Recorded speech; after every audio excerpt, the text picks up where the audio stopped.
जय जगन्नाथ बच्चों, welcome to AKS origin education में।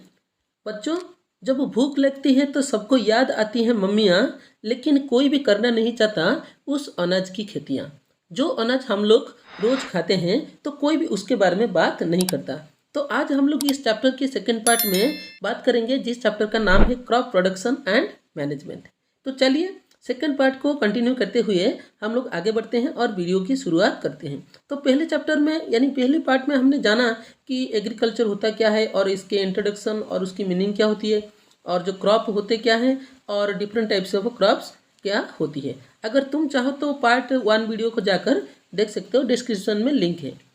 और अगर कोई बच्चा हमारे साथ जुड़े रहना चाहता है या इस PDF को फ्री में पाना चाहता है तो वो हमारा Telegram channel AKS origin education पर वो ज्वाइन कर सकता है, या हमें उसका नंबर वो लिंक में लिख सकता है, जिसे मैं उसे व्हाट्सएप ग्रुप में ऐड कर दूंगा। तो चलिए आगे बढ़ते हुए इस पार्ट में हम लोग ये जानेंगे कि बेसिक एग्रीकल्चरल प्रैक्टिसेस यानी प्रोडक्शन के प्रैक्टिसेस क्या होते हैं। दरअसल हम लोग कोई भी खेती करने से पहले बहुत सारी चीज़ों को हम लोग करते हैं, जिसे कि हम लोग बोलते हैं agricultural practices. That means the cultivation of crops involves several activities.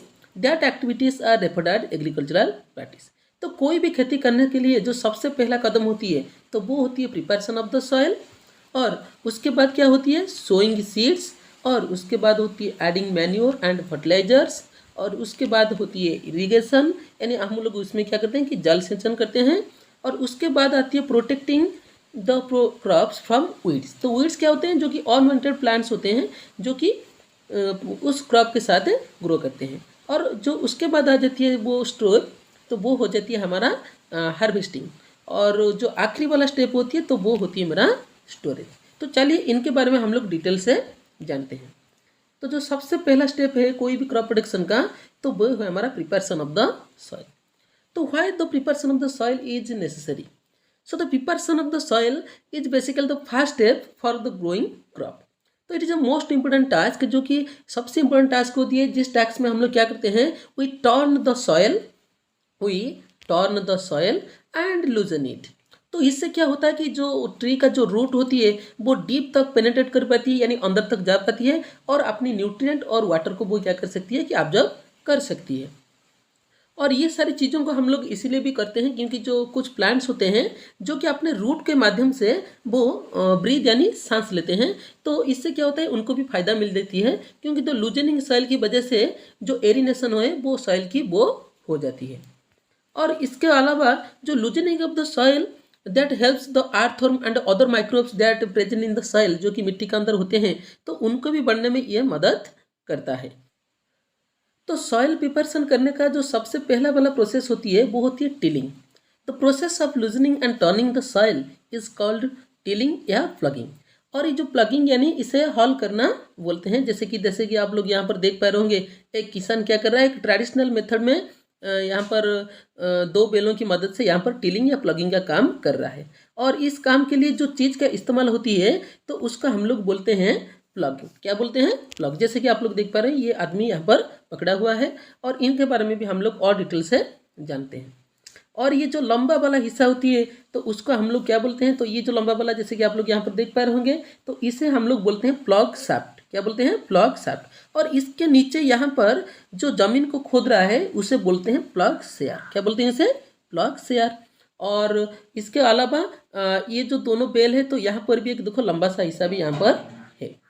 और ये जितने भी सारे चीज़ें यहाँ पर टिलिंग या प्लगिंग के लिए इस्तेमाल होते हैं उन सबको बोलते हैं एग्रीकल्चरल इम्प्लीमेंट्स फॉर टिलिंग। तो जो सबसे पहला वाला जो एग्रीकल्चरल इम्प्लीमेंट्स होती है जो कि टिलिंग के लिए इस्तेमाल होता है तो वो हो जाती है मेरा प्लग। तो जैसे कि आप लोग यहाँ पर प्लग को देख पा रहे होंगे, तो प्लग क्या होती है, basically in the old days people use the wooden plug, but now days we use iron plug. तो ये बहुत ही एंशियंट टाइम से इसका यूज हो रहा है। जैसे कि आप लोग लेफ्ट साइड में देख पा रहे होंगे, तो ये वाला जो लेफ्ट साइड में है तो ये मेरा है कि वुडन प्लग है, और राइट साइड में ये मेरा है आयरन प्लग है। तो इनका काम बेसिकली क्या होता है कि ज़मीन को लूजन करना यानी सॉइल को टर्न करना। और इसके अलावा और भी कुछ चीज़ों का इस्तेमाल होती है, जैसे कि मॉडर्न टाइम में हम लोग क्या करते हैं, इस्तेमाल करते हैं हो। तो हो क्या होती है, it is a simple tool which is used for removing weeds and loosening the soil. तो इसका इस्तेमाल भी कुछ इस तरह से होती है जो कि सॉइल के लूजनिंग के लिए इस्तेमाल होते हैं। और जो नेक्स्ट आ जाती है वो होती है कल्टीवेटर। क्या होती है? कल्टीवेटर।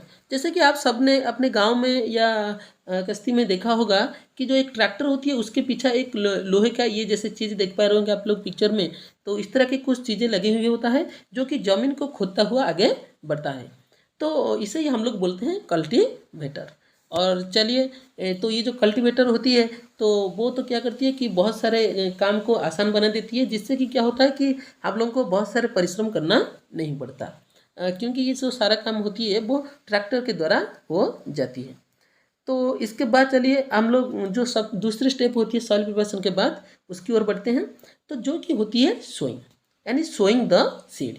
लेकिन कोई भी सीड को हम लोग ज़मीन में डालने से पहले हम लोगों का जो सबसे पहला काम हो जाता है तो वो होता है हमारा the selection of the seeds. यानी हमें क्या करना कि गुड क्वालिटी और हेल्दियर सीड्स को सबसे पहले हम लोगों को चूज करना होगा और उसके बाद ही उसे अपने ज़मीन में लगाना होगा। तो अच्छे क्वालिटी के सीड को हम लोगों को चूज करने के लिए हम लोग इस्तेमाल कर सकते हैं वाटर का, क्योंकि वाटर में जब हम लोग क्या करेंगे कि सीड को डालेंगे तो जब वो खराब सीड्स होंगे यानी जो बीज होंगे वो ऊपर तैरने लगेंगे और उसके बाद जो अच्छे जो बीज होंगे वो नीचे जाकर सेटल डाउन हो जाएंगे। और इससे भी एक अच्छी तरीका है कि आप लोग क्या करें कि एक पानी ने बाल्टी में पानी लें और उसके बाद क्या करें कि उसमें एक अंडा डाल दें और अंडे में अंडा क्या होगा कि नीचे जाकर वो बैठ जाएगा।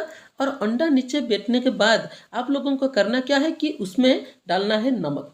और नमक तब तक डालना चाहिए, डालते रहना चाहिए कि जब तक वो जो एग है यानी जो अंडा है वो पानी के ऊपर फ्लोट करने ना लगे यानी तैरने ना लगे।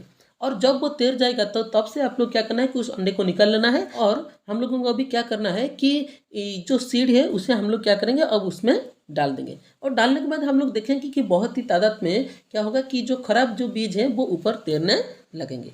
और इससे भी और एक चीज़ होगा कि उसमें जो माइक्रो ऑर्गेनिजम्स होते हैं जो कि सीड्स को क्या करते हैं कि हानि पहुंचाते हैं तो वो भी इस सॉल्टी वाटर में मर जाएंगे। और इसके बाद हम लोगों को करना क्या होगा कि उसे साफ पानी में धो देना है और उसके बाद जैसे ही हम लोग सीड को हमें सोन करना है या कोई भी काम करना है तो उसे इस्तेमाल कर सकते हैं। तो इससे क्या होती है कि जो फार्मर को क्या करती है कि हाई यील्ड यानी बहुत ही ज़्यादा फसल मिलती है। तो चलिए आगे बढ़ते हैं। तो ये तो हो गया हमारा सोइंग सीड्स। लेकिन जो ये सीड को सो करने का जो यानी जो बोने का जो तरीका होती है तो वो ट्रेडिशनल मेथड में भी होती है या मॉडर्न मेथड में भी होती है। और उसके लिए हम लोग क्या करते हैं कि टूल्स का इस्तेमाल करते हैं जो कि अभी हम लोग आगे जानने वाले हैं। तो सबसे पहले बात करेंगे ट्रेडिशनल टूल की कि फनल। और वो लोग यहाँ पर दिख रहा है जैसे कि जो आदमी यहाँ पर की खेत में खेती कर रहा है तो वो क्या करेंगे यहाँ पर उस फनल को रख लेते हैं और उसमें क्या करते हैं सीड डालने के बाद उस फनल में वो पास डाउन होकर एक या दो पाइप से वो नीचे तक पहुंच जाता है। जो कि नीचे का एंड होती है बहुत ही शार्प होता है जो कि ज़मीन को चीरता हुआ जाता है। और इसी शार्प एंड में क्या करते हैं कि सॉइल जाकर वहाँ पर सेफली पहुंच जाता है। लेकिन इसमें एक दिक्कत क्या होती है कि जो सॉइल को हमने अभी डाला यानी जो सीड को हमने अभी सॉइल में डाला तो वो वहाँ पर तब गिर गया, लेकिन वो क्या होगा कि अपने ऊपर मिट्टी को कवर नहीं कर पाएगा। तो इससे क्या होती है कि वो वहीं पर जो सीड है वो खुला पड़ता रहता है तो पंछियाँ उसे खा सकते हैं या अलग जो चीज़ें हैं यानी जो जीव होते हैं तो वो भी उसको अपने खाने की तरह इस्तेमाल कर सकते हैं। और इसे हम लोग को दोबारा उसको क्या करना हो कि मिट्टी में कवर करना पड़ता है। लेकिन अगर हम लोग क्या करेंगे कि अगर मॉडर्न टेक्नोलॉजी का इस्तेमाल करेंगे जो एक मशीन होता है जो कि सीड को सोइंग के लिए इस्तेमाल करते हैं तो उस मशीन का नाम होती है सीड ड्रिल। तो क्या होती है उसका नाम? Seed drill. तो सीड ड्रिल क्या करती है कि इसे हम लोग एक ट्रैक्टर की मदद से हम लोग इसका इस्तेमाल करते हैं। और इसमें क्या करते हैं सीड डालने के बाद वो क्या करता है ज़मीन को चित्ते के साथ साथ वो उस सीड को ज़मीन के अंदर में डाल देता है। और डालने के बाद वो अपने आप ही उसको क्या करता है कि मिट्टी के द्वारा कवर कर देता है। तो इससे क्या होती है कि हम लोगों को दोबारा और कोई चीज़ करना नहीं पड़ता। तो ये होती है एक सीड ड्रिल का फ़ायदा। तो जो कि जो छोटे किसान होते हैं वो तो ज़्यादातर इसका इस्तेमाल नहीं कर पाते हैं। वो तो क्या करते हैं कि अपने हाथ के जरिए सीड को अपने ज़मीन पर बोने का काम करते हैं। तो खैर चलिए आगे बढ़ते हैं। और यहाँ पर मैं और एक चीज़ आपको बता देना चाहूँगा कि एक जो टर्म होती है ब्रॉडकास्टिंग। क्या होती है कि ब्रॉडकास्टिंग। तो ब्रॉडकास्टिंग का मतलब क्या होता है जैसे कि मैंने पहले बताया कि हाथ की मदद से जब क्या किया जाता है कि सीड को फेंका जाता है ज़मीन में तो उसी प्रोसेस को बोलते हैं ब्रॉडकास्टिंग। जिससे कि हम लोग क्या करते हैं, हाथ की मदद से जो सीड से उसे स्प्रिंकल कर देते हैं और ओवर अराउंड द फील्ड। तो चलिए आगे बढ़ते हैं। तो जो अगला वाला स्टेप इन्वॉल्व है इस क्रॉप प्रोडक्शन में, तो वो होता है एडिंग मैन्योर एंड फर्टिलाइजर। तो हम लोग मैन्योर और फर्टिलाइजर का इस्तेमाल क्यों करते हैं? द सब्सटेंस जो कि क्या करती है कि सॉइल की जो डेफिशिएंसी को, न्यूट्रिएंट डेफिशिएंसी को पूरा करने में मदद करती है, तो उसे ही हम लोग बोलते हैं मैन्योर और फर्टिलाइजर। क्योंकि जब ज़्यादा क्रॉप की प्रोडक्शन होती है या पैदावार बढ़ती है, तो तब क्या होती है कि ज़मीन से जितने सारे न्यूट्रिएंट की मात्रा है घट जाती है, और उसी न्यूट्रिएंट्स की जो डेफिशिएंसी है उसको बजाय रखने के लिए सॉइल के अंदर हम लोग ऐड करते हैं मैन्योर और फर्टिलाइजर। तो इसका मतलब क्या है? The substance which are added to the soil in the form of nutrients for healthy growth of the plant are called manure and fertiliser. और उनको ही हम लोग बोलेंगे मैन्योर एंड फर्टिलाइजर। क्योंकि हम लोग क्या करते हैं कि द फार्मर जो होते हैं add manure and fertiliser to replenish the soil with nutrient, and this process is known as manure. यानी जिस प्रोसेस के जरिए हम लोग मैन्योर और फर्टिलाइजर को ऐड करते हैं तो उसे ही बोलते हैं मैन्योरिंग। तो इसमें मैं आपको यहाँ पर एक और चीज़ बता देना चाहूँगा कि जो मैन्योर और जो फर्टिलाइजर होते हैं, तो ये दोनों अलग अलग चीज़ होती है। और अगर कभी एग्जाम में ऐसे क्वेश्चन आए कि differentiate between manure and fertiliser, तो आप इसे भी लिख सकते हैं या स्क्रीनशॉट लेकर इसे नोट बना सकते हैं। तो जैसे कि मैंने पहले जो पॉइंट बोला कि यहाँ पर जो मैन्योर जितने भी सारे होते हैं वो होते हैं ऑर्गेनिक सब्सटेंस, और जो फर्टिलाइजर होते हैं वो होते हैं इनऑर्गेनिक सॉल्ट। और मैन्योर मिलता है हमें डीकम्पोजिंग, जो डीकम्पोजिशन ऑफ प्लांट्स और एनिमल वेस्ट से, जो कि प्रिपेयर होती है फील्ड यानी ज़मीन में प्रिपेयर होती है। लेकिन ये जो फर्टिलाइजर होते हैं they are prepare from the factories, इन्हें फैक्ट्री में बनाया जाता है। और जो मैन्योर होते हैं they provide a lot of humus to the soil, ये सॉइल को ह्यूमस देते हैं और थोड़ी सी ही क्या करते हैं, ये न्यूट्रिएंट देते हैं। लेकिन ये जो फर्टिलाइजर होते हैं they are very rich in the plant nutrients like nitrogen, phosphorus and potassium. लेकिन ये कभी भी हमें कोई भी जो ह्यूमस है वो नहीं देते। और जो मैन्योर होती है तो बेसिकली काउ डोंक हो गया या कोई जो पील्स ऑफ वेजिटेबल्स, तो उससे बनती है। और जो कुछ फर्टिलाइजर का एग्जांपल्स है तो यहाँ पर जैसे कि urea, ammonium sulphate, super phosphate, potash और NPK यानी नाइट्रोजन, फास्फोरस एंड पोटेशियम। तो ये होते हैं सारी केमिकल फर्टिलाइजर जो कि हम लोग इस्तेमाल करते हैं हमारे ज़मीन में। तो चलिए आगे बढ़ते हैं। तो और यहाँ पर जैसे कि आप लोग देख पा रहे होंगे, यहाँ पर एक आदमी स्प्रे के जरिए भी लिक्विड फॉर्म में फर्टिलाइजर को डाल रहा है, और ये जो दूसरा जो आदमी है यहाँ पर ब्रॉडकास्टिंग यानी हाथ की मदद से क्या कर रहा है, छिड़क कर उस मैन्योर को अपने खेत में डाल रहा है। तो इसके बाद हम लोग अगले वाली स्टेप को देखते हैं जो कि क्रॉप प्रोडक्शन से जुड़ा हुआ है, तो वो होती है irrigation. What is irrigation? The supply of water to the crops at different interval of time. यानी समय के अनुसार अगर हम लोग जो हमें डिजायर क्रॉप है उसमें पानी देने को ही हम लोग बोलते हैं इरिगेशन। तो जब हम लोग पानी देते हैं तो कोई भी सोर्स होता है जहाँ से कि हम लोग पानी लेकर देते हैं, और उनको ही बोलते हैं द सोर्स ऑफ इरिगेशन। तो the source of irrigation are wells यानी कुआं, ट्यूबवेल्स जो कि हमारे घर में मिल जाएंगे, पॉन्ड्स यानी तालाब, लेक्स यानी ह्रद और रिवर, नदियाँ, डैम्स और कैनल्स, इन सभी से क्या मिलती है हमें पानी, जिसका क्या इस्तेमाल हम लोग अपने खेत में करते हैं। और इस सारी पानी को हम लोग अपने खेत में देने के लिए जितने सारे मेथड्स का इस्तेमाल करते हैं, तो उस टाइप्स ऑफ इरिगेशन में बेसिकली दो मेथड्स यूज होते हैं। एक तो होता है ट्रेडिशनल मेथड और दूसरा होती है मॉडर्न मेथड। तो चलिए सबसे पहले हम लोग ट्रेडिशनल मेथड के बारे में जानते हैं। तो ये ट्रेडिशनल मेथड के कुछ इस तरह से होते हैं, जैसे कि सबसे पहला वाला सिस्टम हो गया हमारा चेन पंप। क्या हो गया? Chain pump. तो जैसे कि आप लोग यहाँ पर देख पा रहे होंगे इस पिक्चर में चेन पंप। और जो सेकंड वाला आ गया वो है मोट यानी पुली। तो पुली सिस्टम के जरिए हम लोग क्या करते हैं कि पानी को निकालते हैं कुएं से या तालाब से और उसको इरिगेट करते हैं खेत में। और उसके बाद जो सिस्टम आती है वो होती है ढेकली। तो ढेकली को जैसे कि आप लोग देख पा रहे हैं एक इंसान कैसे इस पिक्चर में अपने खेत में पानी दे रहा है।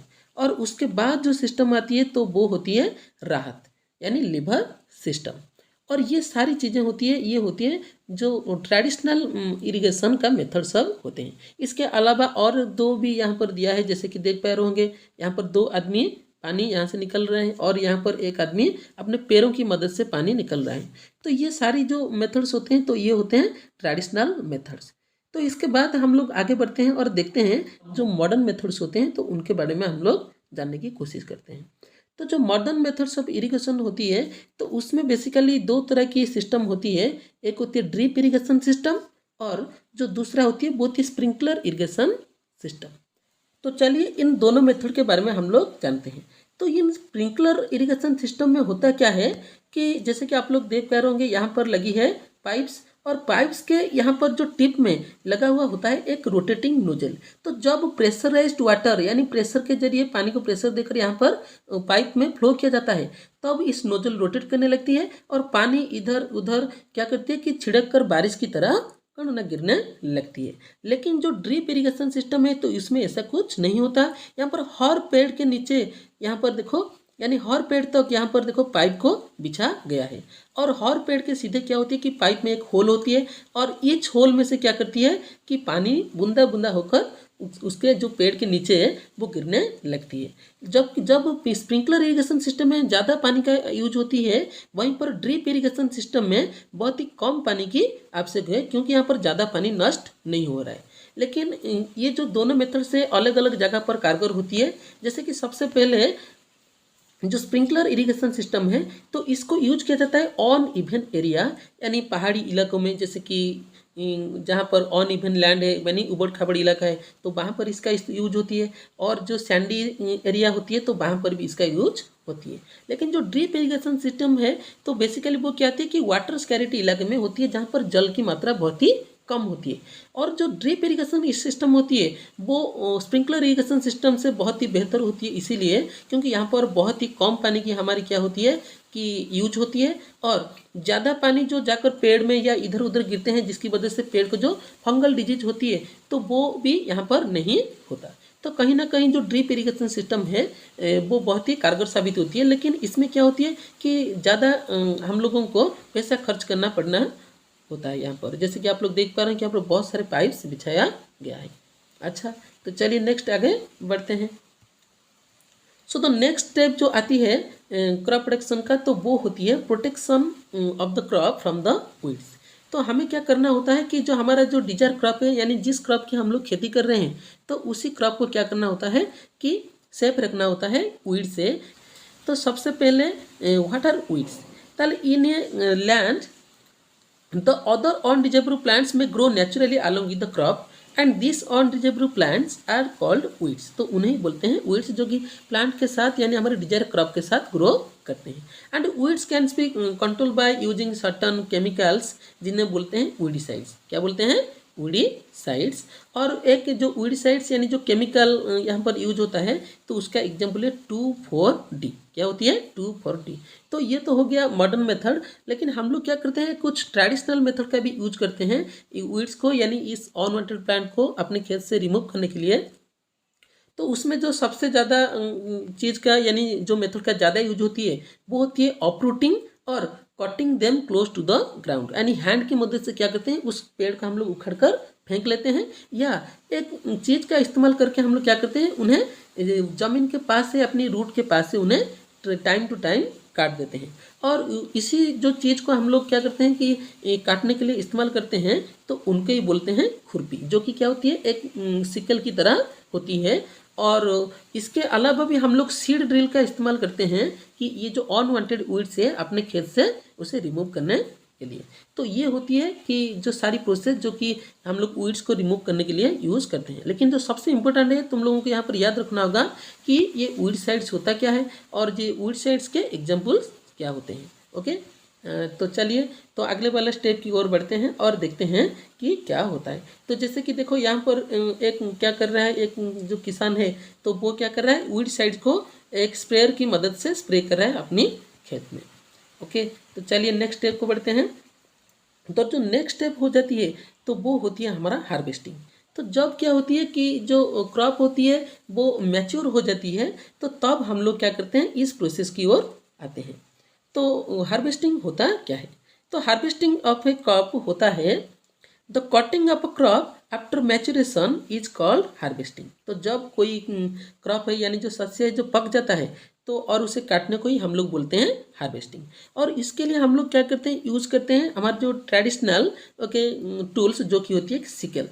और ये क्या किया जाता है, manually done by our hand, तो हैंड के जरिए करते हैं। और कभी कभी हम लोग क्या करते हैं, इस हार्वेस्टिंग के लिए मशीन का भी हम लोग यूज़ कर लेते हैं, और उस मशीन को हम लोग बोलते हैं हार्वेस्टर। क्या बोलते हैं, हार्वेस्टर। लेकिन अब क्या हुआ है कि एक मशीन आ गया है जो कि इसे हार्वेस्ट करने के साथ साथ, जैसे कि यहाँ पर देख पा रहे होंगे, ये हार्वेस्ट करने के साथ साथ उसे भी क्या कर रहा है, ग्रेन को सेपरेट कर रहा है स्टाक से। तो ये दोनों काम एक साथ कर रहा है, यानी हार्वेस्टिंग और थ्रेसिंग, ये दोनों काम एक साथ कर रहा है, तो इसे बोलते हैं कंबाइन मशीन। क्या बोलते हैं, कंबाइन मशीन।